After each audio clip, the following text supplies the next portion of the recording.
일단 지금 상황을 말씀드리고 대책도 말씀드릴게요. 지금 다음 주 일요일이 시험이죠. 시간이 많이 없어요. 일주일밖에 실제로 없는데 원래는 시험이 토요일이거든요. 항상. 근데 이번에는 특이하게 일요일인데 또 이 수업은 일주일 늦게 시작했어요. 지금 8시간이 부족한 상황이거든요.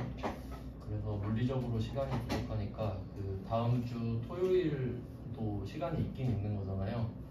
근데 저도 그 일요일에 시험 보거든요. 근데 저도 이제 수험생 입장에서 생각을 해보면 그 시험 보는 전날에 새로운 걸 듣는 건 의미가 별로 없어요. 그런 거 그 정도는 아시죠?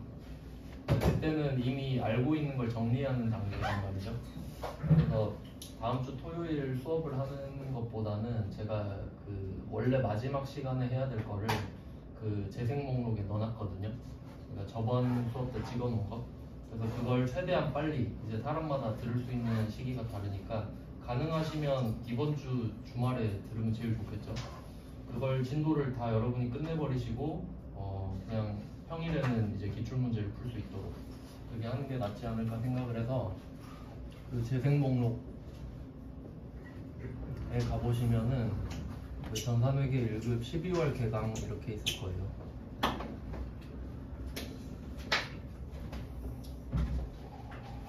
10월 개강이 있고 12월 개강이 있어요. 근데 지금 우리가 12월 개강이잖아요.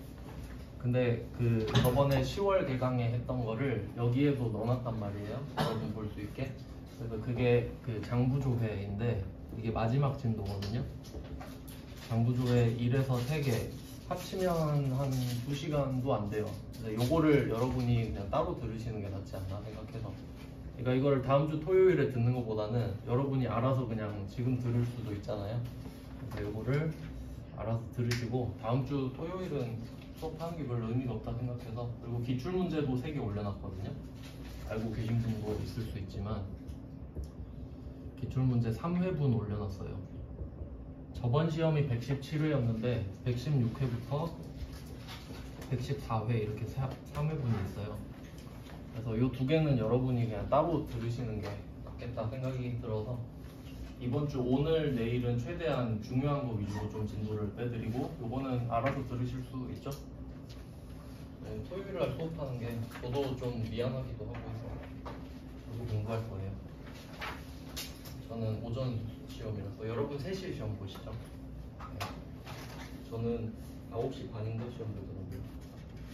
그래서 지금 부채 나눠드렸는데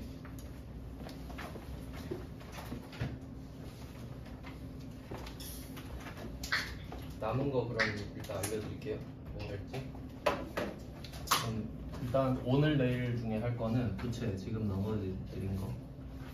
부채는 자산의 반대편에 있는 성격이라서 그렇게 어렵지는 않고요. 그냥 복습 위주에다가 좀 추가적으로 들어오는 주제들은 좀 강조를 해서 설명을 해드릴 거고요. 그리고 그 자본 같은 경우는 전산회계 1급에서는 그렇게 주요하게 다루지는 않아요. 그래서 일단 이거는 좀 빼놓고, 그리고 외화를 또 따로 드릴 건데, 외화는 그 우리가 배웠던 그 수취채권 있죠. 뭐 외상매출금이나 그 이외에 뭐 단기대여금, 장기대여금 이런 것들 있잖아요. 기다리면 돈으로 바뀌는 것들. 그런 것들을 외화, 달러로 주로 나오거든요. 그리고 뭐 엔화나 위안화도 나올 수 있겠죠. 이제 이거는 시험에 좀 잘 나오는 편이라서 일단은 부채랑 외화 이거를 할 생각이에요. 그래서 부채는 일단 드렸고요. 이거부터 먼저 보겠습니다. 네, 부채는 유동부채랑 비유동부채로 나눠져 있어요. 그 자산이랑 비교를 해보면 자산도 유동자산, 비유동자산 이렇게 나눠졌었잖아요. 근데 유동자산은 이제 기억이 잘 안 나시겠지만 당좌자산, 재고자산 엄청나게 시간을 많이 써서 공부를 했고요. 그 뒤에 비유동자산은 투자자산, 뭐 유형자산, 무형자산, 기타 비유동자산. 점점 시간이 줄어들어서 가속도가 붙었죠. 근데 부채 같은 경우는 그냥 유동, 비유동 2개로 나눠요. 왜냐면 자산 같은 경우는 내가 관리하는 거잖아요. 관리를 하니까 어떤 용도로 관리할지 자세히 나눠서 관리를 하겠죠. 근데 부채 같은 경우는 돈 갚을 거잖아요. 나갈 돈이잖아요. 그러니까 내년까지 나가냐, 그 뒤로 나가냐로만 그냥 구분합니다. 나갈 돈이기 때문에 그렇게 뭐 정을 안 붙이는 거죠. 그래서 작게 제목을 제가 붙여놓기는 했는데 엄청 작은 주제도 있고 중요한 주제도 있습니다. 뭐 직접 보시죠. 1페이지부터 볼게요. 유동부채 거의 복습 차원이라고 보시면 돼요. 1페이지에 유동부채 반괄호 1번에 매입채무부터 다뤄놨는데 이건 그 앞에서 배웠던 매출채권의 반대라고 볼 수 있겠죠? 매출채권. 매출채권은 매출, 팔아서 돈을 받을 수 있는 권리라고 하면 매입채무 같은 경우는 내가 물건을 사들이는 거죠. 그리고 물건을 샀는데 돈을 아직 안 갚은 경우를 매입채무라고 하겠죠. 그래서 여기서 매입채무는 두 개만 말합니다. 개정 과목으로 치면 외상매입금이랑 지급어음 두 개만 말을 하게 되겠죠. 앞에서 뭐 배웠던 내용이에요. 매출채권의 반대니까 시간이 많지는 않으니까 그냥 말로 설명드릴게요. 그 01번 같은 경우는 가장 일반적인 원재료를 사는 회계처리인데 뭐 보시면 세금계산서를 받았습니다. 물건을 매입했다라고 하죠. 그래서 일반적으로 매입이라는 말을 쓰면 상품이나 원재료를 샀다는 말이에요. 별말 없으면. 근데 우리는 개정 과목을 구분해야 되니까 보통 개정 과목까지 말을 해주는 겁니다. 그래서 지금은 원재료라고 말을 해줬고요. 그리고 세금계산서를 발급받았어요. 이제 매입매출점표도 다 배우셨으니까 아래쪽에 유형을 보시면 50일 과세라는 걸 알 수 있어요. 이유는 세금계산서를 받았고요. 과세 물건인데 그리고 세액공제를 받을 수 있죠. 원재료를 샀기 때문에. 그리고 그 결제 방법을 보시면 그 대변이죠. 차변은 원재료 250에 부가세 10%인 25만 원이 붙어 있습니다. 그럼 총 275만 원을 줘야 되는데 그 세금계산서 안에는 오른쪽 밑에 보시면 결제 방법이 있죠. 어음 100만 원. 그럼 우리가 이거를 직접 어음을 발행해서 줄 수도 있고 남한테 받았던 어음을 줄 수도 있는 거거든요. 그러니까 이 어음 100만 원을 조심하셔야 돼요. 내가 발행을 해주는 건지 남한테 받은 걸 주는 건지 모릅니다. 근데 문제를 읽어보니까 문제 두 번째 줄에 보시면 은성가구 발행 약속어음을 배서양도, 이게 중요한 포인트죠. 배서양도. 배서양도 표시 잘 해두시고요. 시험에 잘 나옵니다. 배서양도는 진짜 무조건 나온다고 생각하셔야 돼요. 그러니까 남한테 받은 어음을 양도하는 거죠. 반대 입장이면 배서양수가 될 수 있고요. 둘 다 잘 나옵니다. 근데 지금 이 문제 같은 경우는 보니까 우리가 물건을 사는 입장이니까 우리가 예은상사거든요 지금. 그러니까 상대방이 지금 메타가구인 거예요. 그럼 내가 메타가구한테서 원재료를 받고 있죠. 근데 어음을 은성가구한테 받았던 걸로 주는 겁니다. 그래서 대변에 보시면은 받을 어음을 주는 거죠. 은성가구 이렇게 세트로 되어 있습니다. 은성가구가 발행한 걸 준 거니까요. 그래서 만약에 이 문제에서 이렇게 나올 수도 있겠죠. 그냥 내가 어음을 발행해서 줬다 라고 하면 그냥 지급어음이거든요. 근데 은성가구한테 받을 어음으로 받았었던 걸 주는 거니까 받을 어음의 자산의 감소 이렇게 되는 거예요. 배서양도 중요합니다.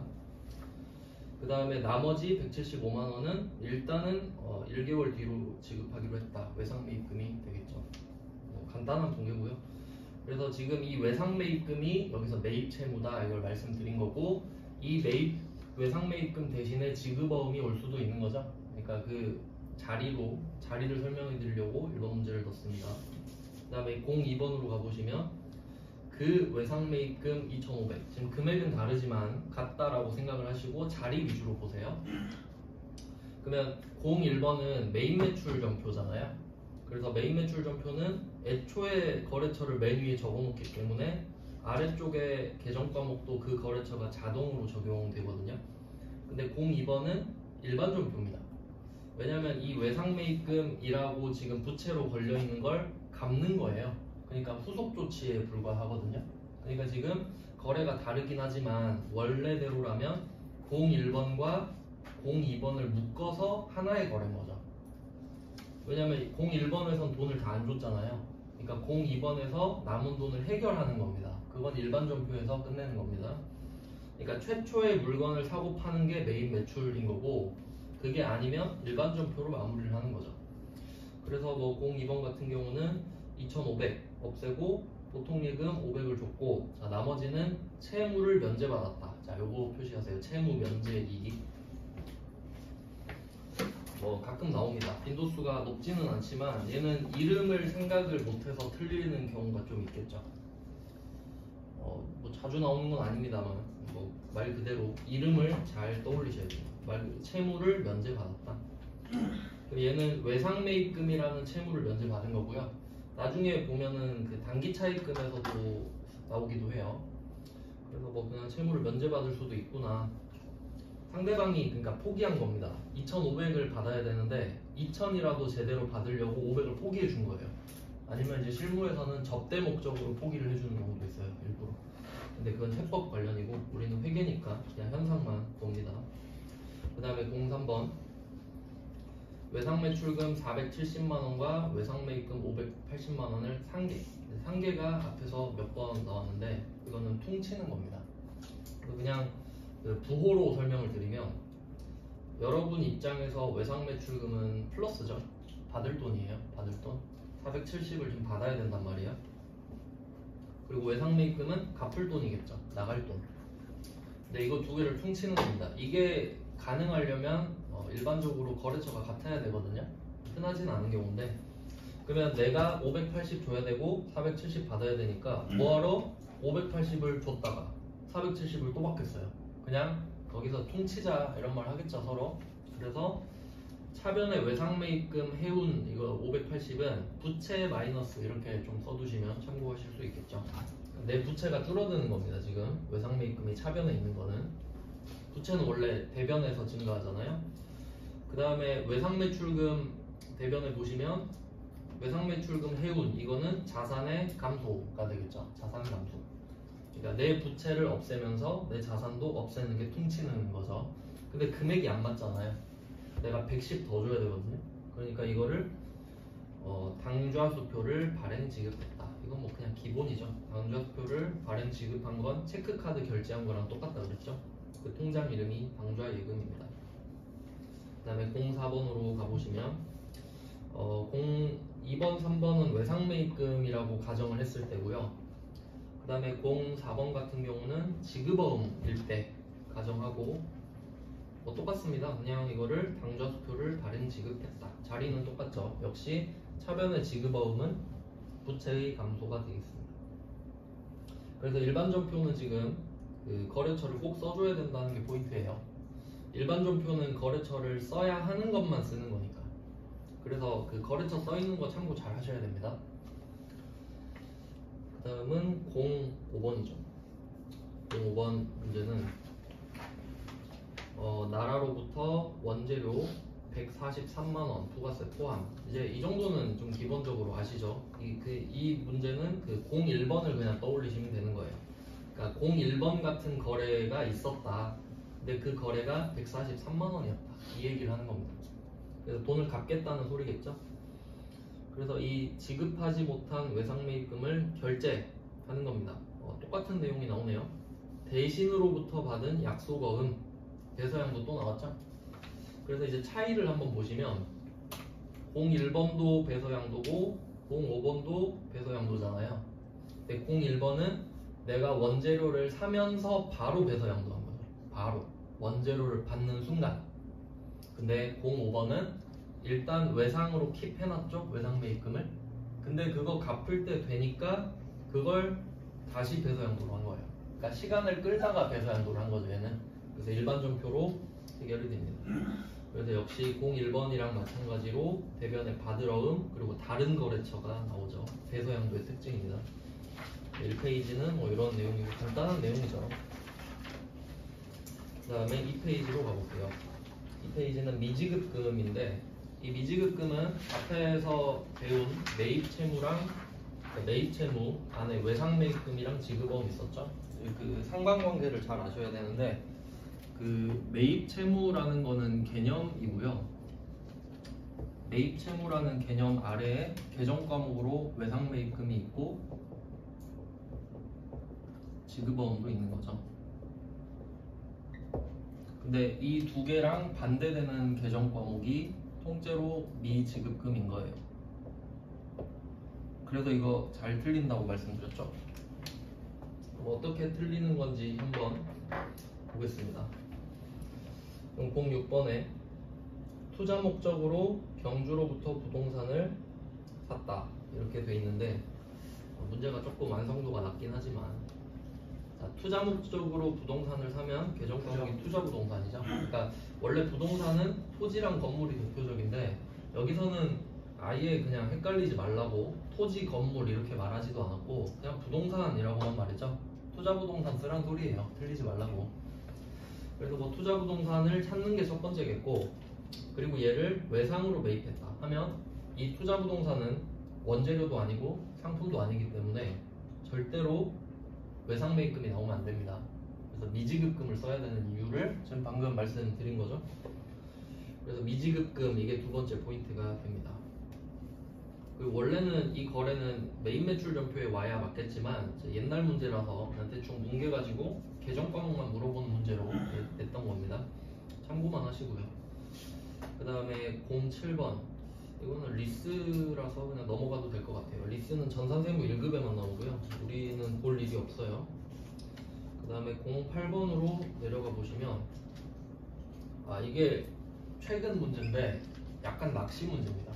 딱 보시면 08번이 116회잖아요. 전산세무 2급인데 딱 그림 보시면 세금 계산서를 뭐 주거나 받았구나 이렇게 생각할 수 있겠죠. 그림 있으니까. 근데 문제를 읽어보잖아요. 08번이 뭐 12월 1일인데 지난 9월 2일에 공장에서 사용할 목적으로 기계를 구매했다 이렇게 말하고 있죠. 그러면 기계장치를 샀던 겁니다. 오늘은 12월 1일이고 9월 2일 이야기를 하고 있는 거예요. 근데 어떻게 샀었나 보니까 세금 계산서를 받고 미지급금으로 회계 처리했던 거 오늘 끝내겠다. 그러니까 이 세금 계산서는 날짜를 보시면 9월 2일 써있죠. 이거 표시해주세요. 9월 2일. 오늘 하는 거 아닙니다. 이거는 9월 2일에 했던 걸 오늘 마무리 지어라 이거죠. 그래서 이 세금 계산서를 분석을 해보면 기계장치라는 품목을 사잖아요. 근데 오른쪽 밑에 보면 외상미수금 이렇게 써있죠. 자, 외상미수금. 근데 이거 계정 과목 아니라고 말씀드렸죠. 기계장치를 외상으로 샀단 소리예요. 그냥. 그러니까 이걸 보고 계정 과목을 미지급금을 떠올릴 수 있느냐라는 거죠. 이거 그냥 보고 외상매입금 이러면 안 돼요. 그래서 기계장치랑 외상미수금이 만나면 미지급금이 되었다. 뭐 이렇게 표시를 해두시면 좋겠죠. 그러면 오늘 미지급금을 갚아야 되니까 차변에 미지급금이 나가는 거잖아요. 네, 근데 대변에 보면 또 미지급금 나오거든요. 이게 오답률 높이려고 일부러 그런 것 같은데 그러면 첫 번째 미지급금은 뭐냐면 은성한테 그 말을 해놓은 거예요. 그냥 친한 사이라서 3달 뒤에 줄게 이렇게 말을 한 거예요. 그럼 그 3달 뒤가 온 거죠 지금. 그럼 오늘 그 미지급금을 갚아야 되는데 보통은 뭐 당좌예금 이렇게 많이 갚잖아요. 근데 이걸 카드로 결제할 수도 있는 거죠. 그러면 원래 산 물건이 기계장치죠. 그럼 카드로 결제하면 그것도 외상이니까 기계장치에 대한 외상으로서 미지급금이 나오는 거죠. 그리고 다음 달에 카드 회사한테 이 돈을 갚아야 되죠. 그럼 카드 회사는 은성기계한테 일단 돈을 주는 겁니다. 그리고 우리는 신한카드한테 돈을 갚고 뭐 그런 패턴이겠죠. 그래서 뭐 좀 주의하실 필요는 있어요. 최근 문제거든요. 세무 2급이지만 참고하실 만합니다. 그 다음에 09번 뭐 이번에도 마찬가지예요. 뭐 차 샀대요. 미지급금으로 언급을 아예 해버리죠. 그러면 역시 차변에 미지급금을 갚는 패턴이니까 부채 마이너스로 나오겠고 뭐 갚는 방법은 일단 2천만 원은 우리 보통예금에서 주고 자, 나머지는 신용대출로 했다. 옛날에 좀 자주 나왔던 패턴인데 부족한 돈은 그냥 차입금으로 채우면 됩니다. 여기서 포인트는 1년 이내 상환 조건이죠. 1년 이내 상환 조건이니까 단기입니다. 둘이 묶어두세요. 1년 이내 상환 조건 그리고 단기. 왜냐면 뭐 3년 이후 상환 조건 이렇게 말을 하면 장기 차입금이 답이겠잖아요. 그렇게 뭐 그냥 좀 포인트를 살짝 넣은 거네요. 그 다음은 3페이지로 가보겠습니다.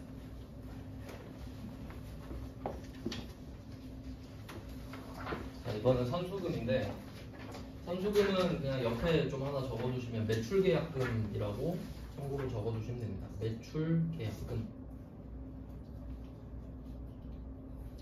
이게 기본적으로 많이 나오는 계정 과목이고 반대 것까지 같이 생각을 해야겠죠. 우리 자산을 먼저 배웠고 부채를 배우고 있는데 자산 쪽에서는 선급금이 있었어요. 그리고 부채에서는 지금 선수금이 나오고 있습니다. 그래서 이 선급금 같은 경우는 매입계약금이었고요. 선수금은 매출계약금.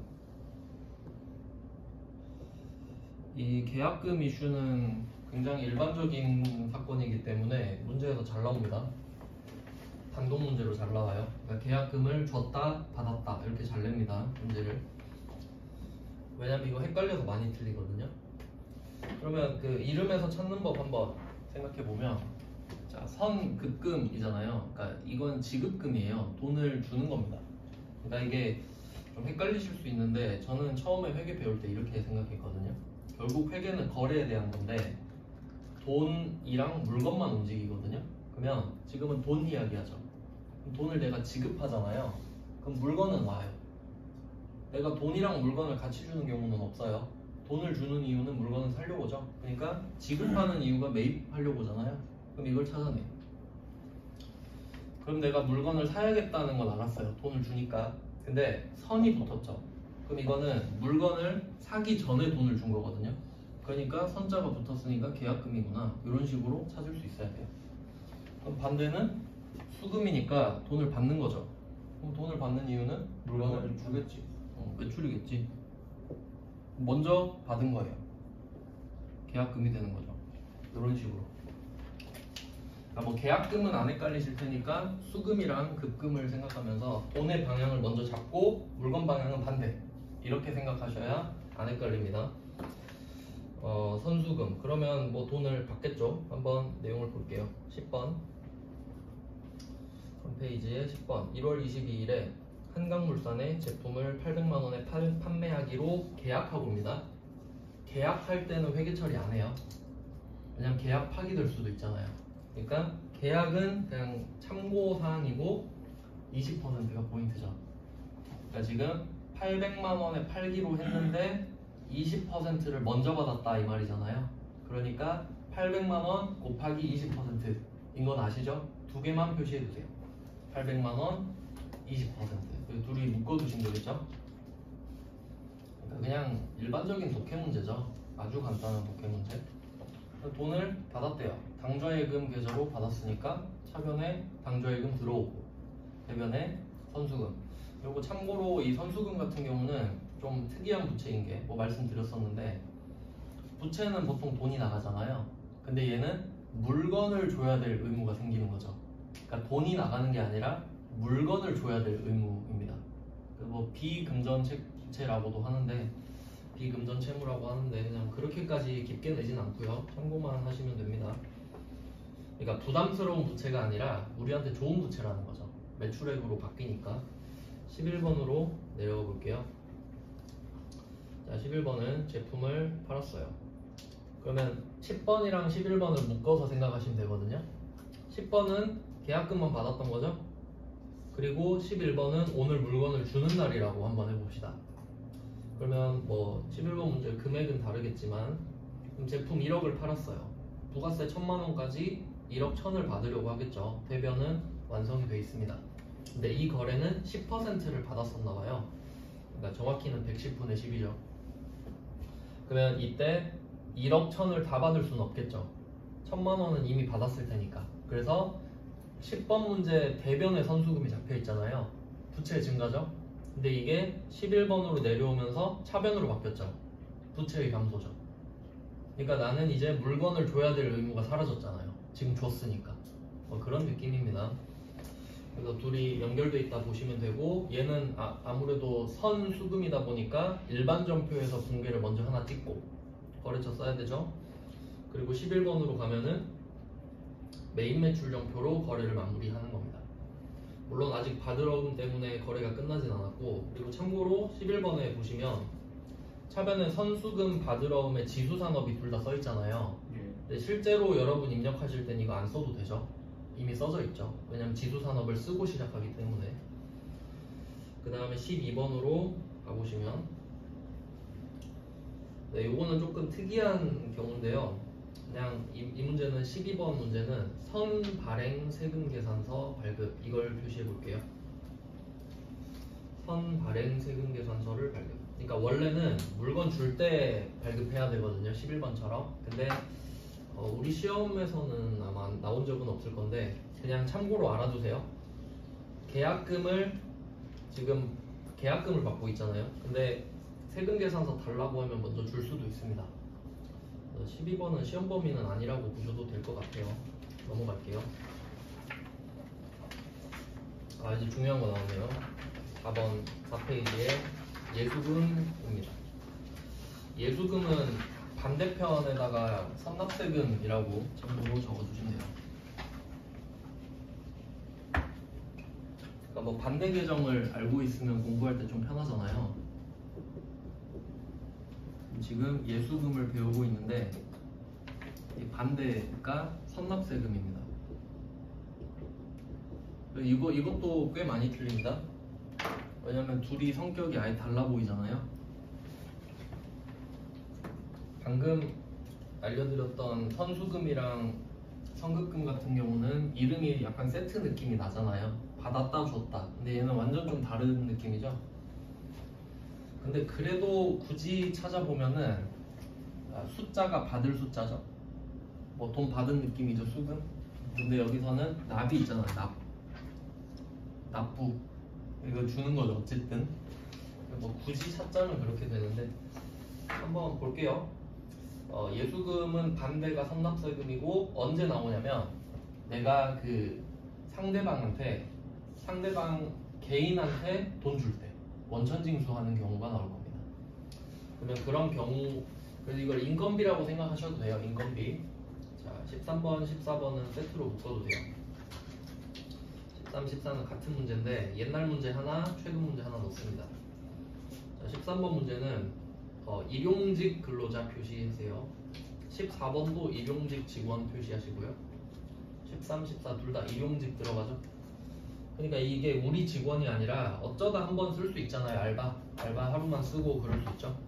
그런 경우에요. 그때는 잡급을 씁니다. 잡급. 원래 우리 직원한테 월급 줄 때는 급여라는 비용을 쓰거든요. 근데 일용직한테는 잡급이라는 비용을 쓰는 거죠. 그리고 행정 쪽이니까 800번이고 혹시 뭐 우리가 건설회사다. 그럼 건설 현장에서 일용직 썼다. 그러면 500번 들어가겠죠. 근데 뭐 우리는 제조업이고 건설업이 아니니까 보통 행정으로 문제를 내는 것 같아요. 그러면 일반적으로 방금 말씀드린 대로 개인한테 돈을 주면 이 사람이 그 원래 돈 받으면 세금 내야 되잖아요.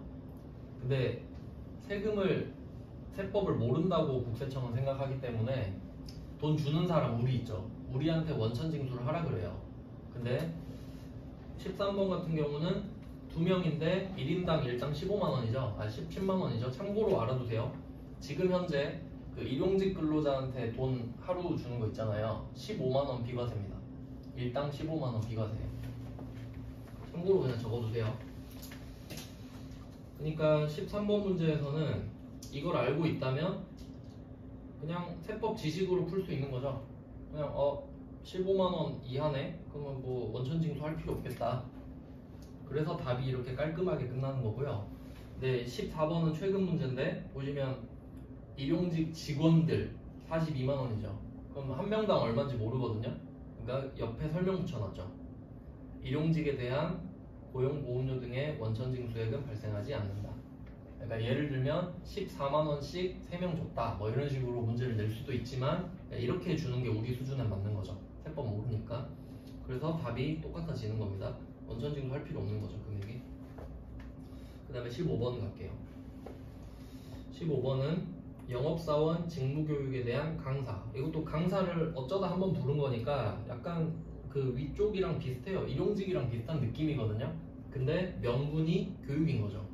그냥 뭐 그 정도 차이가 있습니다. 그리고 원천징수세액에 지방소득세 포함 11만 5,500원 써있는데 이거는 뭐 잘 아시는 3.3%예요. 인건비는 3.3% 떼는 거 대충 아시죠? 다 그런 건 아닌데 그냥 뭐 일반적인 경우입니다. 그래서 참고로 3.3% 적어도 돼요. 이게 정상인데 13, 14는 15만원 이하니까 안 했다 이 말이죠. 그 다음에 16번 요건 세무 1급이라 넘어갈게요. 이게 원래 오리지널인데 우리 시험 범위는 아니니까. 그 다음에 17번으로 가보시면 이 정도는 나올 수 있겠네요.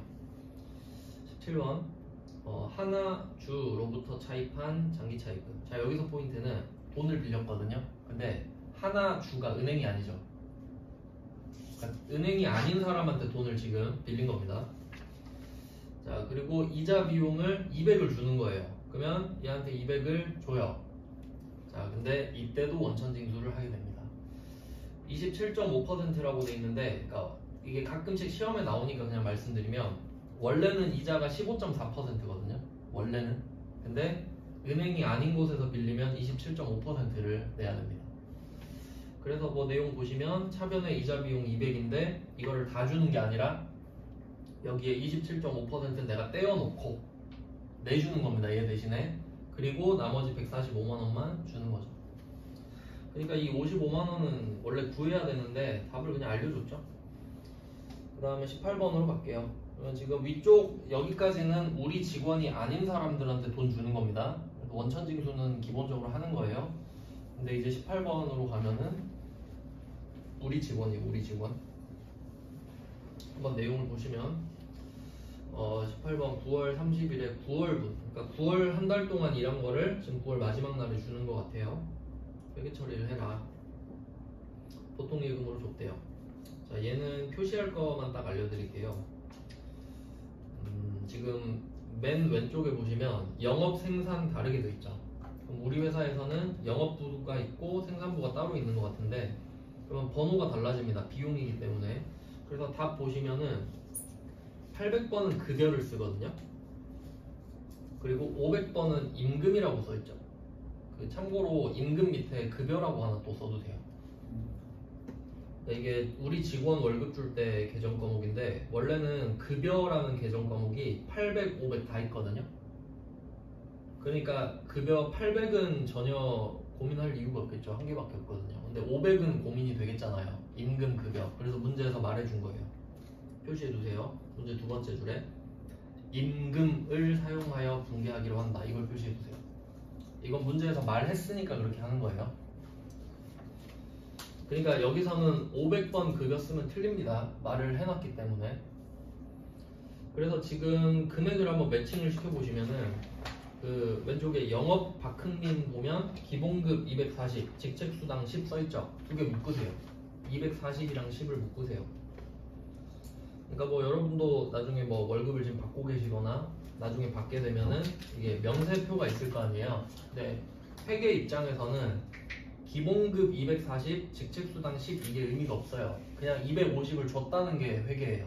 그러니까 합쳐서 250 써버리는 겁니다. 그리고 생산은 직책수당이 없죠. 그래도 세트로 묶어도 돼요. 230이랑 빈칸까지. 있으면 같이 잡을 거니까. 없어서 안 잡히는 것 뿐이죠. 그래서 일단 차변은 이렇게 정리가 됐습니다. 비용 250, 비용 230. 그 다음에 대변. 예수금이라고 잡혀 있는데 이게 원천징수액이거든요. 그래서 이것도 좀 상식적으로 알아두시면 좋은데 지금 5개 표시되어 있단 말이죠. 한번 볼게요. 자, 소득세, 지방소득세 있죠. 두 개 묶어두세요. 제목을. 둘이 묶어서 보니까 둘 다 세금이죠. 세금은 이게 연말정산에서 돌려받을 수 있는 세금이에요. 그 다음에 옆에 3개 있어요. 고용보험, 국민연금, 건강보험 3개 묶어두세요. 우리가 흔히 4대 보험이라고 하잖아요. 근데 보면 3개밖에 없죠.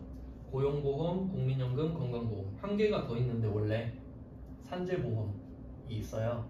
근데 산재보험 같은 경우는 그 회사가 다 내줍니다. 그러니까 직원한테 삥을 뜯지 않는 거죠. 그래서 뭐 이렇게 5개가 뜯긴다고 알고 계시면 돼요.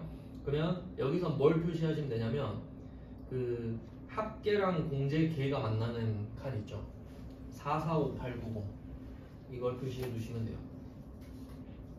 그러니까 직원한테 월급을 주면서 이 말을 하는 거죠. 너 이 돈 받으면 어차피 세금이랑 사대보험 내야 된다. 그럼 우리가 그 돈 주면서 걷어놔야겠죠. 근데 이거는 사람 구분을 안 하기 때문에 그냥 합쳐서 회계 처리하면 된단 말이에요. 왜냐면 예수금 두 개로 나눠서 써봤자 어차피 예수금이잖아요. 그러니까 합쳐서 씁니다.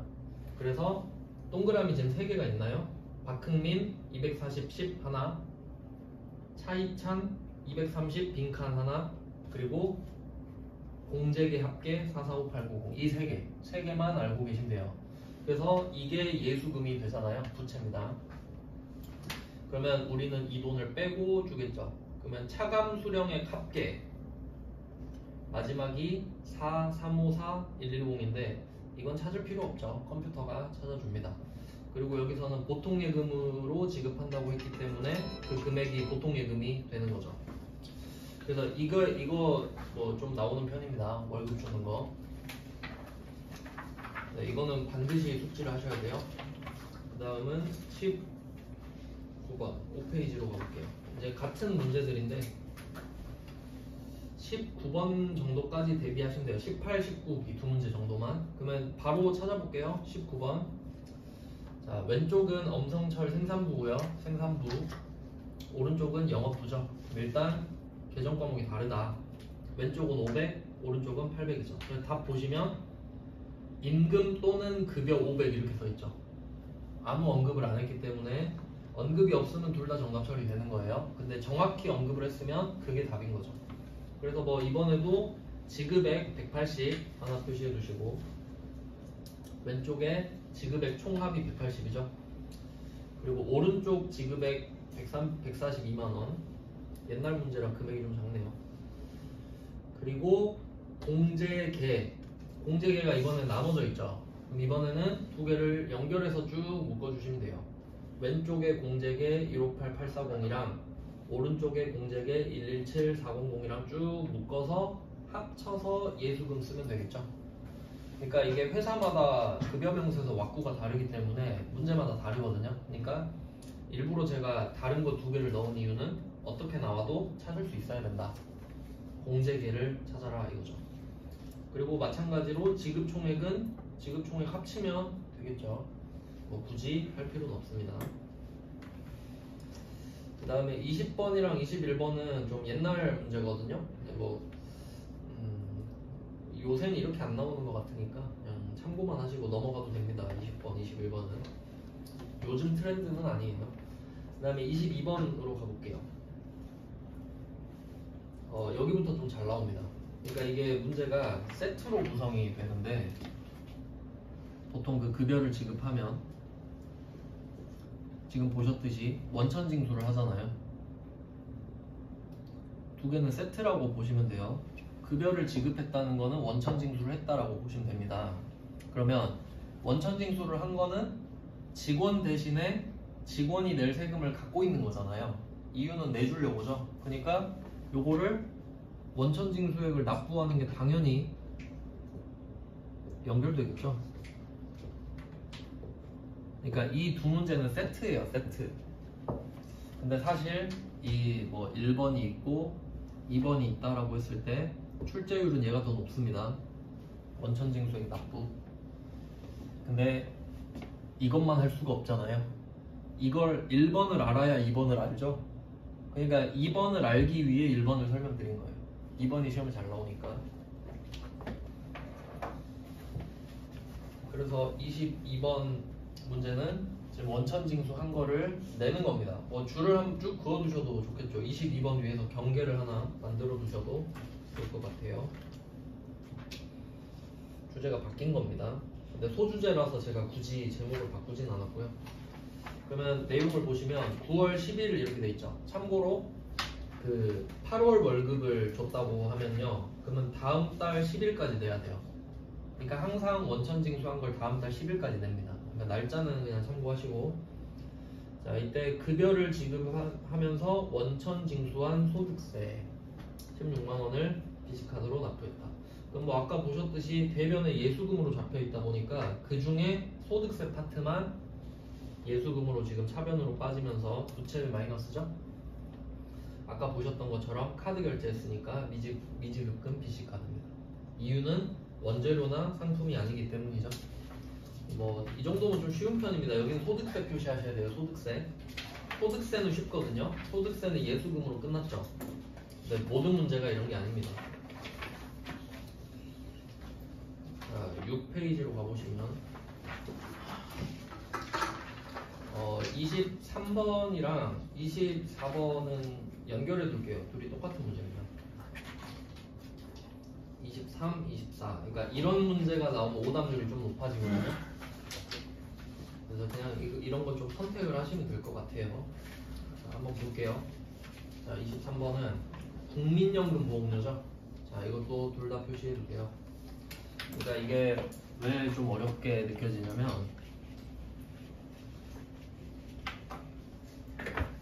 아까 그 월급 줄 때 급여 얼마, 예수금 얼마, 뭐 보통예금 이런 왁구가 나오잖아요. 그러니까 답은 되게 쉽거든요, 이거는. 근데 문제는 뭐냐면 이 예수금으로 잡은 계정 과목 있잖아요. 그러니까 여기에 5개 들어가 있는 거예요. 5개. 그러니까 소득세 등 이건 2개로 퉁칠게요. 소득세랑 지방소득세 그리고 4대 보험. 그러니까 총 5개인 거 아까 보셨죠, 목록에서. 그러니까 5개를 싸잡아서 예수금으로 집어넣었잖아요. 근데 여기서 소득세 따로 내고 4대 보험 따로 낸단 말이에요. 왜냐면 소득세는 국세청에도 내고 저기 구청에도 내고 그리고 4대 보험은 국민연금보험공단 거기다 내야 되거든요. 그러니까 최소 3군데로 나눠서 내요. 그러니까 실제로 납부할 때는 이 금액이 그냥 편하게 6으로 한번 해볼게요. 6이라고 그냥 쳐요. 설명하기 쉽게 6원이 있는데 여기서 소득세가 1원이라고 할게요. 왜 6원으로 했지? 소득세를 2원으로 해볼게요. 그럼 여기서 소득세가 나간다고 할게요. 그러면 여기서 예수금 2를 납부를 하고요. 그리고 또 4대 보험을 또 내잖아요. 그럼 여기서 예수금 4 이런 식으로 낸다는 거지. 그러니까 이 금액이 합쳐진 금액인 거잖아요. 그러니까 낼 때는 따로따로 쪼개서 낸다고요. 상대방이 다 달라. 그러니까 잠깐 전으로 다시 돌아가 보시면 5페이지의 22번 문제는 소득세였죠. 소득세. 그러니까 여기서 소득세 하나 낸 거야. 갖다가 낸 겁니다. 그럼 아직 4대 보험 남았죠. 그러니까 4대 보험 내야지 이제. 그러니까 이걸 이해할 수 있어야 되거든요. 이 문제를 풀려면. 자, 그럼 23번 보시면 국민연금 보험료 나왔죠. 그럼 이 문제 국민연금 보험료 대신에 뭐 건강보험료 나올 수도 있고 고용보험료 나올 수도 있는 겁니다. 근데 보통 국민연금을 냈고 다 있는데 그냥 이걸로 대표로 넣었어요. 자, 이제 내용을 보시면 여기가 포인트입니다. 회사 부담분 40, 70 이렇게 돼 있죠. 회사 부담분이 포인트예요. 그리고 종업원 부담분이 110만 원 이렇게 써 있잖아요. 자, 종업원 부담분 왼쪽에 예수금이라 써주세요.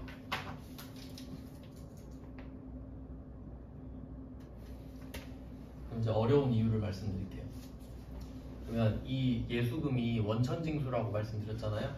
그러니까 이 금액은 그거예요. 직원한테 이 돈을 줘봤자 어차피 직원은 이 돈을 내야 됩니다. 근데 직원은 이 금액을 산정할 줄도 모르고 낼 줄도 모르는 거야. 그러니까 내가 걷어주는 거죠. 내가 내줄게. 자, 근데 이 중에 소득세를 한번 생각해봐요. 소득세는 직원이 내야 되는 거 맞죠? 자기가 벌었으니까. 그래서 아까 소득세는 100% 예수금으로 끝났거든요. 근데 4대 보험 이제 대충 아는 거 있죠? 4대 보험은 회사랑 같이 냅니다. 그러니까 문제가 더 어려워지는 거예요. 그래서 보시면 회사 부담분이 40, 70 합치면 110이죠. 그리고 직원 부담분 110 50%씩이네요. 그러니까 직원한테 다 삥 뜯은 게 아니라 50%만 삥 뜯어 놓은 거지. 그래서 그 종업원 부담분 옆에 보시면 급여 지급 시 이 금액을 차감하고 지급함 써있죠? 그게 예수금이란 소리잖아요. 그러니까 직원한테 삥 뜯은 건 다 예수금이에요. 근데 회사 부담분은 지금 회사가 돈을 내는 거겠죠. 그래서 비용이에요.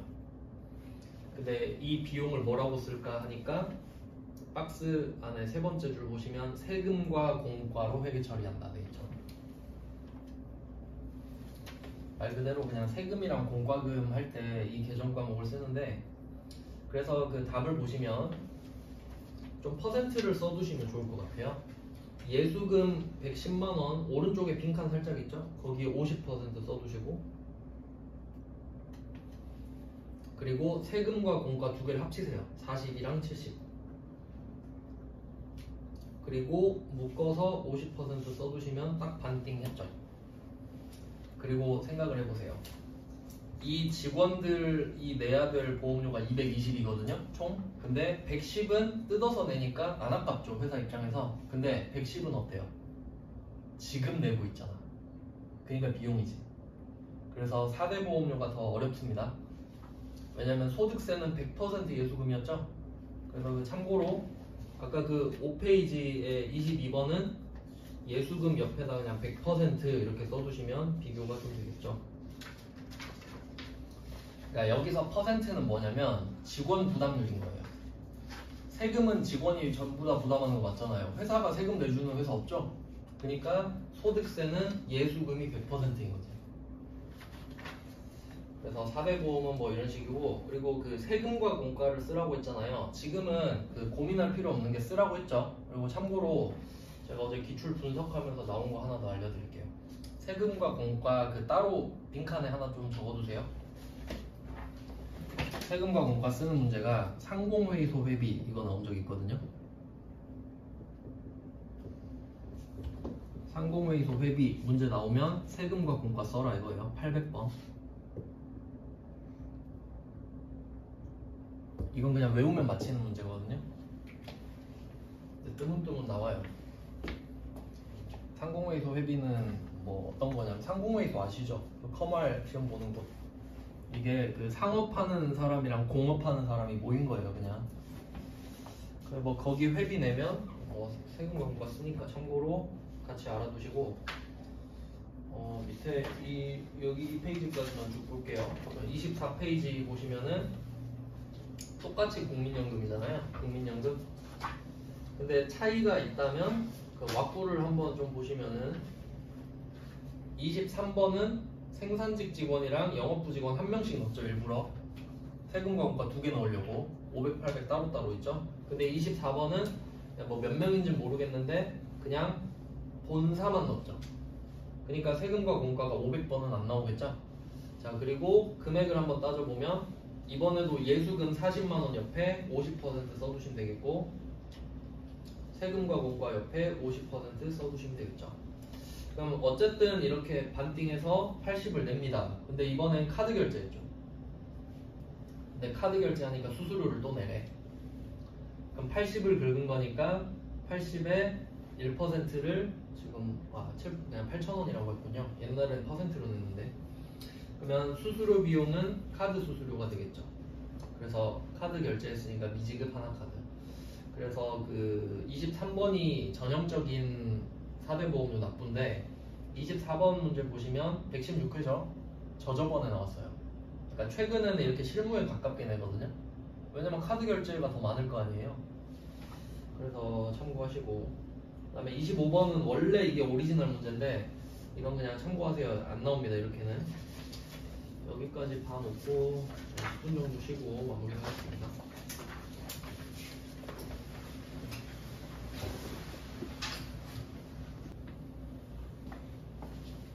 네, 이제 다시 이어서 보겠습니다.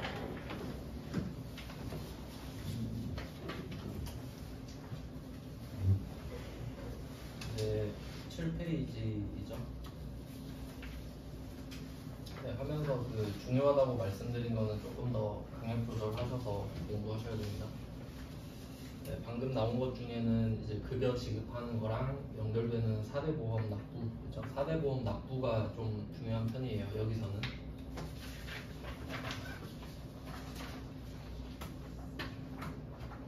선수금도 뭐 자주 나오는 주제고요. 그럼 다음 주제는 단기 차입금을 보겠습니다. 7페이지에 단기 차입금 26번부터 보시면은 뭐 돈을 빌리는 거죠. 돈을 빌렸다. 26번에서는 대출금 2억, 여기서 10개월 만기, 이자율 5%, 이자는 만기 때 같이 지급한다. 이렇게 뭐 옵션을 말을 하고 있는데, 그냥 뭐 이 상품의 특성이겠죠. 이때 보통예금으로 입금되었을 때는 그냥 2억 들어왔다가 끝입니다. 그리고 여기서 그래도 신경 쓸 만한 건 10개월 만기 정도가 있겠죠. 그러니까 날짜 2개 표시할게요. 9월 1일이랑 10개월 만기. 9월 1일 10개월 만기. 자, 2개를 더했을 때 내년까지면 단기죠. 그러니까 문제를 그냥 푸는 게 아니라 9월 1일인데 10개월을 더해봤어요. 그래도 내년 안에 갚아야 되죠? 그럼 단기입니다. 그러니까 혹시 이 개월수가 뭐 한 20개월 이럴 수도 있잖아요. 그럼 20개월 이렇게 되면 이거 이렇게 하면 좀 많이 틀릴 것 같네요. 12개월로 내면 엄청 많이 틀릴 겁니다. 보통 12개월이 넘으면 장기 아니면 단기 이렇게 알고 계시잖아요. 근데 만약에 12개월로 바꿔볼게요. 12개월이어도 9월 1일 플러스 12개월 해도 내년이죠. 그래도 단기거든요. 근데 제일 많이 틀리는 건 아마 13개월 정도 하면 많이 틀리겠네요. 참고로 13개월 한번 써주세요. 만기가 13개월일 수도 있잖아요. 그냥 문제용으로. 그래도 단기 차입금입니다. 이유는 내년이니까. 뭐 그 정도로 보시면 돼요. 단기 차입금은 그 정도 장난을 좀 쳤어요. 그 다음은 27번. 27번 문제는 역시 돈을 빌렸는데 역시 내년 6월 30일이죠. 내년 나왔으니까 그냥 단기죠. 얘는 그냥 내년 표시하시고 그러니까 단기 여기까지 같이 표시를 하시면 되겠네요. 왜 단기가 되는지를 정확히 아셔야 되죠. 네, 그래서 9,500을 빌렸는데 여기서는 수수료 15만원을 빼라 그러고 그 15만원은 제조경비 수수료로 하라고 하니까 그냥 그렇게 했습니다. 그냥 뭐 시키는 대로 하면 되는 문제였고, 그 다음에 28번은 조금 특이한 문제인데 최근 문제입니다. 자금 9억을 빌렸어요. 만기가 6개월이니까 이것도 2개 표시하셔야겠죠. 오늘 8월 5일이랑 6개월 8월 5일 6개월 더하면 내년이죠. 그래서 단기입니다. 왜냐면 이게 장기로 바뀔 수도 있는 거잖아요. 네, 그렇게 돼서 9억을 빌렸으니까 9억을 줘야 되는데 선이자를 뗐어요. 선이자 이게 좀 특이하네요. 보통 사채업자들이 많이 하는 건데요. 네, 3,600만 원을 빼고 준 겁니다. 은행에서. 그리고 나보고 9억을 갚으래. 그럼 우리는 3,600을 지금 손해본 거 맞죠? 이제 그게 비용이라 이거죠. 그럼 이걸 이자 비용으로 하는 게 원래는 맞는데 선급 비용으로 하라고 하니까 선급 비용입니다. 근데 요거는 조금 특이한 문제네요. 엄청 주류는 아니고 그냥 최근에 이런 문제를 낸 적이 있다 정도로 참고하시면 될 것 같아요. 29번은 안 나온다고 보셔도 됩니다. 그냥 있어서 넣었는데 다시 나오지 않았어요. 88회 이후로. 그 다음에 가수금도 그렇게 중요한 건 아닌데 가수금은 그냥 왁구를 알려드릴게요. 그냥 나온다고 하면 이게 가지급금의 반대거든요. 가수금은 그냥 말 그대로 임시로 받아놓은 돈이에요. 그래서 얘는 기본적인 왁구가 31번 문제거든요. 31번 문제를 한번 보시면 부산으로 출장을 갔던 사원이 있는데 그 사원이 우리 회사 통장에 돈을 넣은 거예요. 그러니까 답은 엄청 쉬워요. 차변에 보통예금 576만원 들어왔으니까. 근데 그 내용이 뭐야? 라고 물어보니까 모른대. 그래서 그냥 임시로 받아놨다. 그 대상은 김철수 해서 가수금 김철수입니다. 부채거든요. 그래서 뭐 31번 정도 나오면 그냥 풀 수 있으면 좋겠고요. 그리고 나머지는 응용 문제인데 그 32, 33은 어떻게 응용되는지 보시면 31에서 가수금을 대변에 달아놨잖아요. 그러니까 32, 33은 그 가수금의 정체를 찾은 거거든요. 그래서 차변에 가수금이 내려오고 또 이 가수금의 특징은 뭐냐면 31번은 가수금의 거래처를 써놨잖아요. 김철수라고. 근데 가수금은 거래처를 모를 수도 있습니다. 뭐 그 정도 알고 계시면 될 것 같고 주류는 아니에요. 그냥 시간 남으시면 한번 보시면 되고 이렇게 하면 뭐 유동부채는 이 정도입니다. 그래서 여기서는 뭐 선수금이나 예수금 정도가 좀 중요한 문제이고요. 그 다음 이제 8페이지로 가면은 비유동부채죠. 유동부채입니다. 그럼 얘는 그 내년 이후에 갚아야 되는 문제예요. 여기서 사채가 나오는데 원래 풀 네임은 회사채입니다. 참고로 적어두셔도 돼요. 회사채. 그러니까 이게 채권, 채무증권을 말을 하는데 채무증권을 발행하는 거예요. 참고로 채무증권을 발행한다라는 거는 같은 말로 돈을 빌렸다로 해석하시면 되거든요. 그러니까 이게 채무증권 해서 채권이에요. 수취채권이랑 다른 개념입니다. 여기서는. 근데 이때 이 주체 있잖아요. 주체. 그러니까 주체에 따라서 국가가 발행하면 국채가 되는 거고, 뭐 공공기관이 발행하면 공채, 그다음에 뭐 지방자치단체가 발행하면 지방채, 그리고 회사가 발행하면 회사채 되겠죠. 그러니까 뭐 그냥 앞에 주체 이름만 붙이는 거거든요. 근데 우리는 회사잖아요. 그러니까 국채라고는 못하죠. 우리가 발행하는 건 회사채. 그럼 이 말은 우리가 회사채를 발행했다라는 말은 우리 회사가 돈 빌렸다 이렇게 해석하면 되는 거죠. 뭐 기초적으로 이 정도만 알고 계시면 되지 않을까 싶은데 문제를 어렵게 내진 않아요. 뭐 기본 지식입니다. 이 정도는. 그러니까 뭐 국가가 국채를 발행했다 그러면 국민들한테 돈 빌렸다 이렇게 해석하면 되잖아요. 근데 우리는 그냥 회사니까 일반 뭐 국민들한테 돈을 빌리는 거겠죠. 그리고 갚아야 된다 이것까지 아시면 됩니다. 그래서 이 사채 같은 경우는 비교를 장기 차입금이랑 그냥 같이 해두시면 돼요. 이 두 개를 그냥 같이 보시면 좋은데 장기 차입금, 단기 차입금 말고 장기 차입금 차이가 뭐냐면 만약에 여러분이 은행 가서 돈을 빌리잖아요. 1억을. 그러면 일단 1억을 줘요. 그리고 1억 갚고 이자 주면 돼요. 그러니까 여기서 포인트는 은행한테 돈 빌리면 1억을 빌렸으면 1억을 준다는 거죠. 당연한 거죠. 근데 사채는 개인, 그러니까 한 명한테 돈을 빌리는 게 아니라 여러 명한테 돈 빌리는 거거든요. 상품으로 쪼개가지고. 그러니까 예를 들면 여러분이 1억을 빌리고 싶어요. 근데 기업은행에서 배지 먹은 거야. 너는 돈 못 갚을 것 같아. 안 빌려줘. 근데 난 1억이 필요하거든요. 그러면 금융회사 가서 1억 빌리고 싶다고 하면 걔네들이 10,000원짜리 상품을 10,000개를 만들어요. 그리고 다 파는 거야 사람들한테. 그런 상품이에요. 금융상품이 되는 건데, 그래서 이 사채는 우리 회사의 신용도에 따라서 돈을 더 받을 수도 있고 덜 받을 수도 있어요. 그 정도 차이가 있습니다. 한번 문제 바로 볼게요. 자, 사채 발행 정도는 대비하셔야 됩니다. 여기 요 정도는 시험에 나옵니다. 사채 발행입니다. 한번 해볼게요. 그럼 우리가 돈 빌린 거죠. 자, 2월 1일 만기 3년짜리. 그리고 이거 말 문제로도 잘 나오는데 그 장기 차입금은 이름에 장기가 붙어 있잖아요. 그래서 비유동 부채인 걸 쉽게 알 수 있죠. 아, 좀 천천히 갚아도 되는구나 이런 느낌이 들죠. 근데 사채는 이름이 그냥 사채죠. 근데 비유동 부채. 그래서 시험에 잘 나옵니다.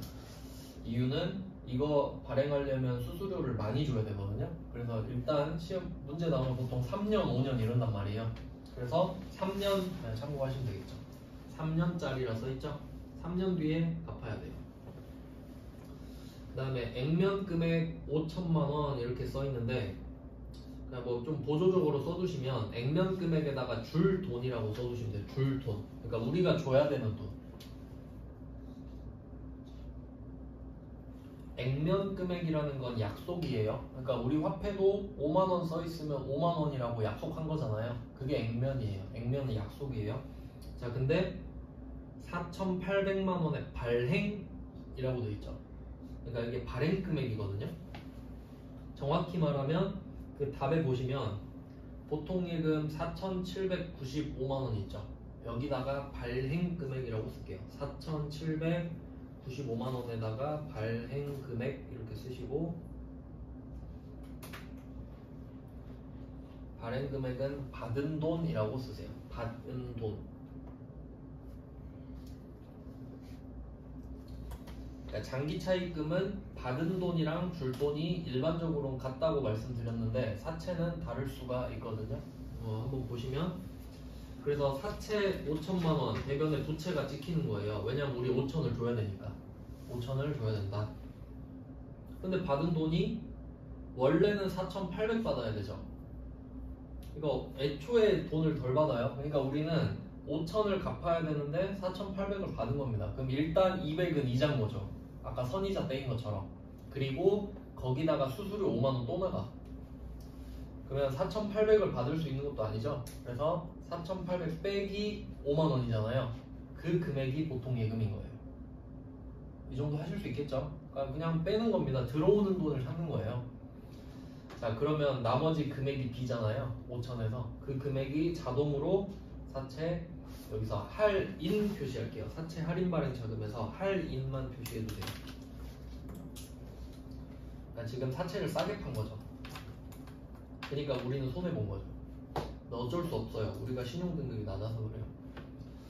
자, 그래서 이게 할인 발행이고요. 그 다음은 02번. 02번도 할인 발행인데 방금 보셨으니까 좀 빠르게 보면은 자, 대변에 사채 1,000만원 이거 역시 줄 돈 액면금액입니다. 우리 1,000만원 줘야 돼요.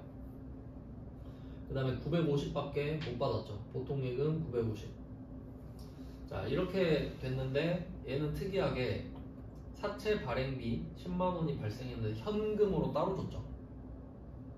그러니까 아까 01번은 보통 예금으로 돈을 받는데 거기서 수수료가 어차피 나가니까 빼고 받았잖아요. 근데 얘는 950은 보통 예금으로 따로 받고 수수료는 현금으로 따로 준 거죠. 그러니까 그냥 따로따로 적은 거죠. 그러니까 이 정도 차이가 있습니다. 이렇게 낸 적도 있거든요. 그래서 1번, 2번은 묶어서 똑같은 문제라고 그냥 표시해 두시고 수수료로 장난치면 당하지 않게 조심을 하자. 그래서 실제로는 어떻게 하셔야 되냐면 이 보통 예금 950이랑 현금 10만원을 묶어두세요. 한번 길게 묶어보세요. 보통 예금 950이랑 현금 10만원을 쭉 묶으면 어떻게 되겠나? 여러분은 950을 받았지만 10을 썼죠. 그럼 실제로 940 들어온 거죠.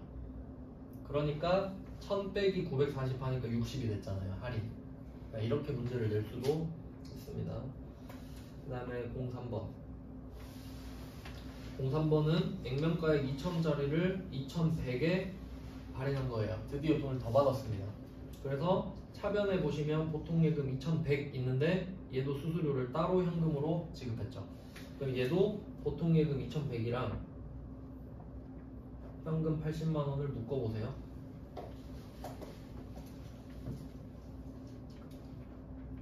자, 그럼 2,100을 받았지만 결국 여기서 80이 또 나가는 거죠. 그러면 우리는 결과적으로 2,020을 받았잖아요.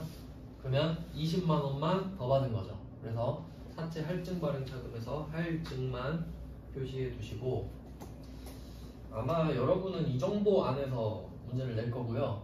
참고로 말씀드리면 지금 보통 예금 100만원, 2,100만원 받았잖아요. 근데 만약에 문제에서 수수료 200 나갔다 이럴 수 있거든요. 그럼 결과적으로 2,100에서 200을 뺀 1,900을 받는 거죠. 그러면 할인 발행이에요. 100만원을 못 받게 되니까. 그렇게 내면 오답률이 좀 많이 늘거든요. 그러니까 최초의 금액이 높다고 무조건 할증은 아니에요. 최초는 높았지만 수수료 까고 나서 그걸로 산정하는 거거든요. 근데 뭐 그렇게까지 내진 않을 것 같고요. 요 정도 알고 계시면 되겠고, 그 다음은 사채 조기 상환. 요거는 조금 지엽적인 건데 가끔 나오지만 이거 건드릴 바에는 차라리 사채 발행을 완벽하게 대비하시는 게 나아요. 괜히 어정쩡하게 범위 늘렸다가 틀리는 것보다는 9페이지도 마찬가지고요. 이건 뭐 세무이금 나중에 공부하실 때나 제대로 하시면 됩니다. 사채 발행 정도만 알고 계세요. 가끔 나왔습니다. 그 다음은 10페이지로 갈게요. 10페이지는 이게 주요 주제는 아니에요. 얘네들도 퇴직급여 충당부채랑 제품 보증 충당부채 있는데 일단은 그 페이지 맨 밑에 있는 제품 보증 충당부채는 그냥 안 나온다고 보셔도 되고요. 그냥 하나 있어서 넣고, 퇴직급여 충당부채는 그 직원들 퇴사할 때 퇴직금 주는 거거든요. 그나마 최근에 나왔던 게 21번 정도가 되겠네. 10페이지에 21번 정도가 107회가 그나마 최근인데 요거는 사실 이 주제보다는 그 안에 들어있는 주제가 좀 더 중요해요. 그것부터 먼저 말씀드릴게요. 시험에 잘 나오는 것부터. 네, 퇴직금을 설정할 때 이야기인데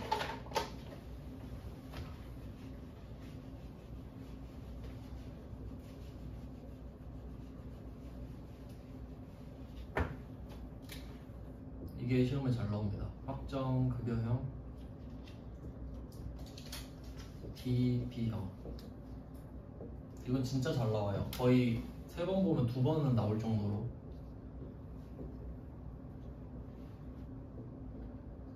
확정기여형 DC형 이거를 내서 이름을 맞춰라. 이 문제를 좀 많이 냅니다. 확정급여형 같은 경우는 이름이 퇴직연금 운용자산이고요.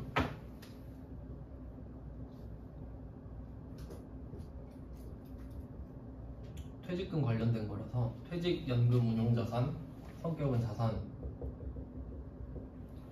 그 다음에 확정기여형 DC형 같은 경우는 비용이에요. 그래서 500 또는 800 퇴직급여라는 비용을 씁니다. 이건 진짜 잘 나옵니다. 왜냐면 이름이 한 글자 차이 나거든요. 근데 이름이 확 바뀌니까 문제 내기가 좋은가 봐요. 출제자 입장에서. 이거는 확실히 좀 많이 나옵니다. 이거랑 관련된 주제예요, 이게. 그래서 뭐 퇴직급여 충당부채는 12월 31일에 설정을 하는데 뭐 있으니까 좀 설명을 드리면 12월 31일에 퇴직급여 충당부채를 설정을 해요.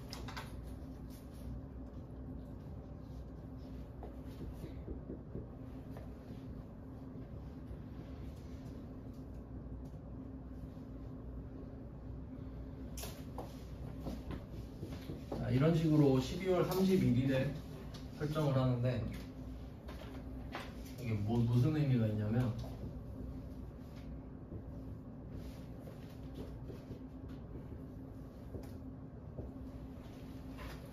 일단 법적으로 직원들이 1년 이상 근속하면 퇴직금 줘야 되잖아요.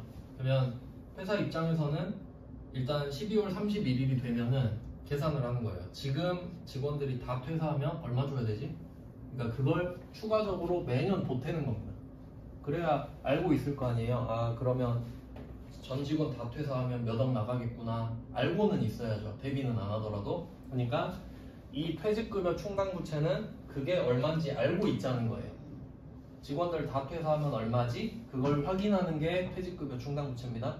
그러면 돈이 나가긴 나갈 거잖아요. 언제인지 모르지만. 그러니까 비유동부채예요. 내년에 퇴사할 거라고 생각하지는 않는 거지. 그래서 얘를 부채로 잡는 대신에 비용으로 하는 거죠. 직원들 퇴직금을 줬다고 생각을 해버리는 거예요. 돈은 늦게 나가지만. 그래서 뭐 이런 식으로 설정을 하고요. 이제 이 설정해 놓은 걸로 퇴사를 시키는 거죠. 그러니까 이건 직원이 퇴사할 때 얼마가 나갈지 알고 있는 부채 계정 과목이고 그거에 대해서 대비를 하는 게 퇴직연금 운용자산입니다. 그리고 얘를 만드는 게 퇴직급여이기도 한 거고. 약간 이런 좀 관계 좀 복잡하긴 한데 문제를 이 정도로 왁구를 잡고 문제를 한번 볼게요. 자, 18번 문제를 보시면 영업부서 직원 이평세가 퇴직했다. 그럼 퇴직금 1450을 줘야 된다. 그러면 이게 직원 월급 주는 거랑 약간 비슷한데 직원 월급 줄 때는 차변에 급여하고 끝났죠. 근데 얘는 퇴직급여 충당부채부터 꺼내서 쓰는 거예요. 그래서 여기서 1100이 돼 있는 거는 여기 조회 한번 표시해 보세요. 조회. 이 조회가 제가 아까 적어놓은 장부조회 파트에 나옵니다. 그래서 조회를 해서 1100이 나온 거죠. 그냥 조회했는데 1100이 나온 거예요. 그러면 이거 다 갖다 쓰는 거죠. 왜냐면 직원이 퇴사하면 1100이 나갈 거라 생각했는데 진짜 퇴사했잖아요. 그럼 부채는 나가고 이제 돈도 나가겠지. 그래서 차변에 퇴직급여 충당부채를 없애는 게 1순위. 그다음 두 번째, 부족하죠. 그래도 실제로는 말이 안 돼요. 그냥 문제 내려고 만든 거예요. 그러면 350이 부족하니까 그때 퇴직급여 판을 집어넣는 겁니다. 왜냐면 얘 만들 때 퇴직급여를 썼으니까. 영업부서니까 800번. 이렇게 차변이 완성이 되고요. 그 그리고 이 직원이 퇴직금을 받으면 역시 세금을 내야겠죠. 원천징수 이슈가 또 있잖아요. 그 금액이 135만 원이래.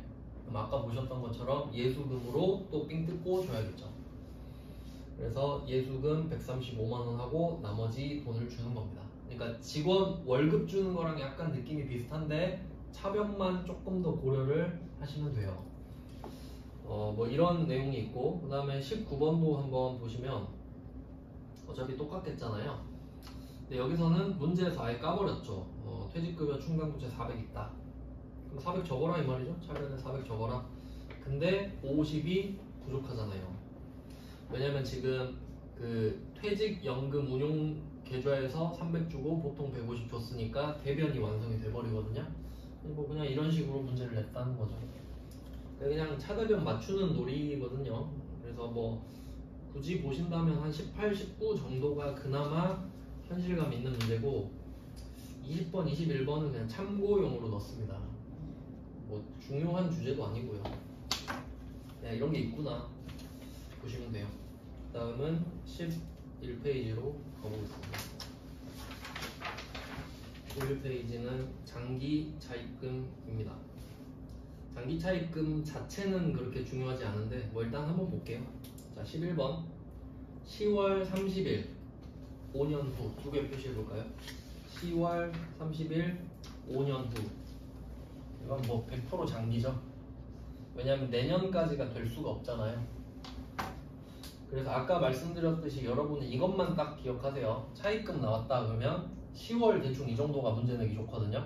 그래서 아까 9월 나왔죠. 9월인데 만기 13개월 이런 거 조심하셔야 돼요. 그럼 단기라고 말씀드렸죠. 근데 5년은 생각할 필요도 없잖아요. 그러니까 장기입니다. 표시하시고, 아까 제가 사채랑 비교한다고 말씀드렸죠. 사채는 이 금액이 달랐잖아요. 근데 장기 차입금은 똑같죠. 그냥 뭐 그 정도 차이가 있다. 사채랑 장기 차입금 친구예요. 그 다음에 12번 요거는 그냥 참고하시면 되는데, 정부 보조금을 받았는데 50%는 상환해야 된다. 그러니까 그건 결국 차입금이다. 뭐 이 정도. 세무 2급이니까 그냥 뭐 선택적으로 보시면 될 것 같습니다. 우리 시험 범위는 아닌 것 같고. 그다음에 13번 13번, 14번 두 개 묶어주세요. 두 개는 같은 문제인데 14번 하나만 보시면 될 것 같아요. 자, 기말 2020년 기말 현재 장기 차입금 내역 및 상환 방식은 다음과 같다. 이거 시험에 잘 나오거든요. 진짜 잘 나와요. 이거는 한 두 번 보면 한 번 나올 정도로 이번에 시험 보시면 나올 수도 있어요. 진짜 잘 나오는 주제라서. 내용을 보시면 지금 얘네들은 다 장기 차입금이거든요. 절세은행 5천, 구리은행 1억. 네, 만기일을 보세요. 만기일이 지금이 20년인데 21년 4월 30일은 내년이죠. 그러니까 얘는 유동부채잖아요. 그래서 내년 4월 30일 여기다 유동부채 이렇게 써주시면 되고, 그 다음에 구리은행 보시면 22년 5월 31일 얘는 20년 말에서 보니까 내후년이죠. 그러면 비유동부채 맞잖아요. 자, 그럼 일단 얘네들 성격 파악했어요. 근데 얘 둘 다 지금 장기 차입금으로 돼 있죠. 그러면 절세은행의 5천만 원은 더 이상 장기 차입금이 아닌 거죠. 그래서 답 보시면 차변의 장기 차입금 여기다가 부채 마이너스라고 써주세요. 지금 절세은행한테 빌린 돈이 장기 차입금으로 돼 있는데 얘를 없애버리는 겁니다. 그리고 대변에 보시면 유동성 장기 부채 여기다가 부채 플러스라고 써주세요. 이거는 밑에 빈칸에 그림 하나 그려두시면 될 것 같은데 이건 시험에 잘 나오니까 한번 이해는 할게요. 솔직히 외워도 되는데 최근에 엄청 냈더라고요. 뭐 시간 흐름으로 한번 보면은 2000X1년 2000X2년 뭐 문제 이렇게 낸다고 하면 처음에 2000X1년에 차입을 하는 거예요. 그러면 이때 돈을 빌렸다고 하면 돈 빌린 날에 상환일이 정해지죠. 상환일. 근데 이 상환일이 X3년이라고 해볼게요. 그냥 만기라고 쓸게요. 만기. 자, 이렇게 된 겁니다. 그러면 처음에 돈을 빌리는 순간 만기를 정해놓고 돈을 빌리기 때문에 우리는 이때 차입할 때 이름이 장기 차입금이라는 걸 압니다. 내년까지가 아니기 때문에. 자, 이렇게 시작을 하는 거죠. 자, 그러면 이제 결산을 시간의 지남에 따라 결산을 할 거 아니에요? 그러면 첫 번째 2000X1년에 결산을 할 때는 역시 내년까지 오지 않죠? 그럼 그냥 X1년 결산을 지나갑니다. 그리고 이때가 온 거죠. 2000X2년 결산할 때가 오겠죠? 근데 이때 보니까 만기가 내년이잖아요. 지금 이 문제가 이런 상황이에요. 그러니까 처음에 시작했을 땐 장기 차입금이 맞잖아요. 만기가 멀리 있으니까. 시간이 지나면 결국 내년에 갚아야 될 때가 오잖아요. 그럼 이때 상황 판단을 하는 거예요. 왜냐면 부채는 장기 차입금이 우리 입장에서 안전한 거거든요. 왜냐면 돈을 천천히 갚아도 되니까. 그러면 이름이 장기 차입금으로 돼 있으면 안심한단 말이죠. 아, 얘는 천천히 갚아도 되겠구나. 근데 이름이 장기 차입금인데 만기가 내년인 거예요. 그럼 넋 놓고 있다가 돈 못 갚아버릴 수 있겠죠. 그럼 큰일 나잖아요. 그러니까 이때 빨리 알아차려야 돼. 야, 이거 큰일 났다. 얘 이제 더 이상 장기 차입금이 아니다. 그래서 이름을 유동성 장기부채로 바꿔주는 거예요. 자, 이름을 해석해보면 이 장기 차입금이 원래 출처가 장기부채였죠. 태어났을 때. 근데 지금은 성격이 유동성을 띠고 있어버리죠. 내년에 갚아야 되니까. 그래서 성격이 바뀌었다 이 말이죠. 장기부채인데 유동성을 띠고 있다 이 말이에요. 그래서 지금 이게 시험에 잘 나온다고 말씀을 드렸고, 이 상황을 유동성 대체라고 하는 거예요. 그러니까 비유동을 유동으로 바꿔주는 상황을 말합니다. 뭐 자산 쪽도 있는데 이게 유독 시험에 잘 나오더라고요. 자산은 아예 내질 않고 우리 시험에서는. 어쨌든 뭐 잘 나오니까 외워두시면 좋겠죠. 그러면 한번 세트로 보시면은 이걸 이렇게 보시면 좋아요. 11번 문제 있죠. 11번 문제랑 14번 문제를 같이 보시면 되는 거예요. 그럼 11번 문제 보시면 차변에 돈 들어오고 대변에 장기 차입금 부채 생겼죠. 그럼 이렇게 생겨 있는데 내년에 갚아야 될 때가 올 거 아니에요. 그래서 14번처럼 하는 거예요. 그러면 장기 차입금을 없애는 건 아시겠죠? 근데 장기 차입금을 갚은 건 아니죠? 이름만 바꾼 거죠. 그러니까 금액 똑같이 부채가 거래처도 똑같이 이름만 바꿔서 생기는 겁니다. 그러니까 엄청 답은 쉬워요. 자, 그래서 이게 엄청 쉬운 문제인데 참고로 15번은 좀 심화 문제거든요. 15번 문제는 이거는 한 2번인가 나왔던 것 같은데 잘 보시면 15번도 똑같아 보이잖아요. 뭐가 다른지 보이세요? 좌우가 바뀌어있죠. 또 위에 문제랑 14번 문제랑 15번 문제랑 좌우가 바뀌어있잖아요. 계정 과목이. 왜 그런지 한번 볼게요.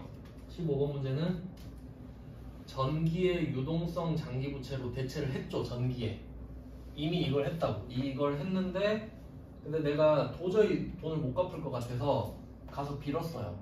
나 돈 못 갚는다. 2년만 늘려줘. 할 수 있겠죠? 근데 얘가 오케이 한 거예요. 그래서 꼭 갚아 하고 2년을 늘려줬어요. 그럼 이제 다시 유동성 장기부채가 없어지죠. 그럼 우린 다시 장기 차입금이 된 거잖아요. 그러니까 화살표를 이렇게 해주시면 좋겠죠. 왼쪽에서 오른쪽으로 화살표를 해주시면 좋겠죠. 그러니까 지금 부채는 바뀌는 방향이 왼쪽에서 오른쪽으로 바뀌잖아요. 왼쪽이 없어지고 오른쪽이 생기는 거죠.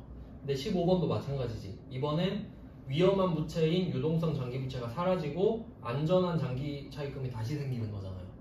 그러니까 이거는 좀 예외적인 문제입니다. 그냥 근데 응용 문제니까 참고로 알고 계시면 되고요. 그 다음에 16번은 요거는 그냥 좀 허점이 있는 문제라서 좀 말씀을 드리면은 지금 기업은행에서 장기차입금이라고 아예 이름을 장기차입금이라고 말을 했거든요. 근데 여기서 모순이 뭐냐면 이걸 돈을 갚았다 그러죠. 근데 원래는 어떻게 돼야 되냐면 방금 말씀드린 대로 장기 차입금은 유동성 장기 부채를 거쳤다 갚아야 돼요. 논리상 그럴 수밖에 없잖아요. 방금 배우셨으니까. 근데 얘는 바로 갚았죠. 그러니까 얘는 그냥 조기 상환 정도라고 좀 써놓을게요.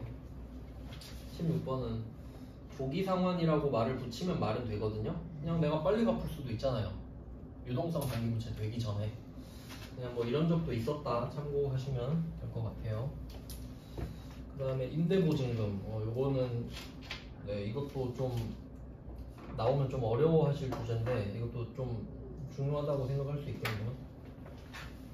엄청 잘 나오는 건 아니지만 응용하면 풀 수 있는 거니까 이것도 좀 알아두시면 좋겠습니다. 최근에 뭐 나왔는데 좀 어렵게 냈더라고요. 한번 보시면 이거는 반대가 임차보증금이죠. 이거 또 이름 생각하는 법이 임대보증금이라고 써있는데 내가 건물을 임대하는 거예요. 내가 건물주예요. 헷갈리시면 내가 건물주 이렇게 써놓으시는 거예요. 왜냐면 내가 건물을 임대하니까 지금.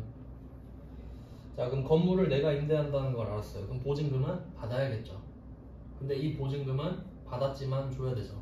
그 부채예요. 그러니까 내가 건물주인데 받은 보증금 이렇게 해석을 하시면 되겠죠. 그래서 여기서는 임대료를 받지 못해서 미수금으로 처리했다. 이거는 조금 어려운데 뭐 참고로 동계를 좀 해드리면, 그러니까 원래 내가 임대료를 받는 날이에요. 임대료를 받는 날인데 돈을 못 받은 거죠. 원래 부가가치세가 있을 건데 그냥 없는 셈 치고 할게요.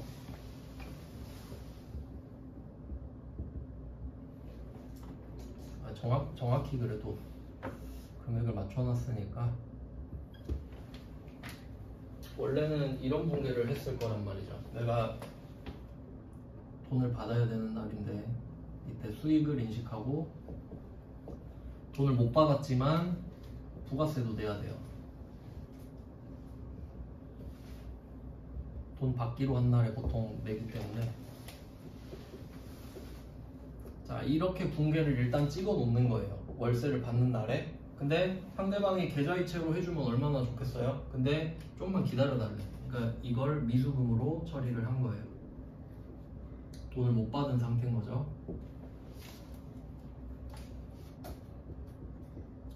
자, 이렇게 돼 있는 상태예요 지금. 그래서 지금 이 분계를 말로 하니까 인성의 임대료를 받지 못해 미수금 계정으로 처리한 금액 495만원입니다. 자, 그리고 여기서 임대보증금도 이야기를 하고 있는데 금액을 말하지는 않았지만 잔액이라고 하네요. 그러면 이때 우리가 건물주니까 돈을 받는 거라 그랬죠? 그럼 원래는 더 많았는데 잔액이 2천이 된 거지만 그냥 있는 그대로 정보 이용해서 써보면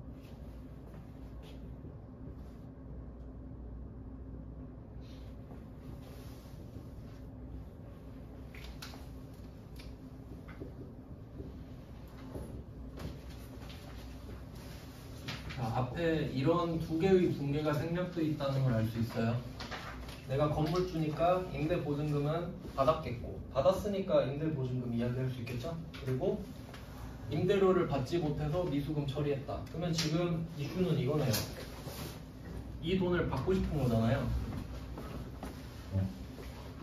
근데 이 돈을 받고 싶은데 얘가 돈을 죽어도 못 주겠대. 그러면 내가 나중에 너 보증금 줘야 되는데 여기서 495만원 빼고 줄게. 퉁치자. 이렇게 할 수 있겠죠? 그러니까 얘를 없애고 얘도 없애는 게 답이에요. X자로 됐죠?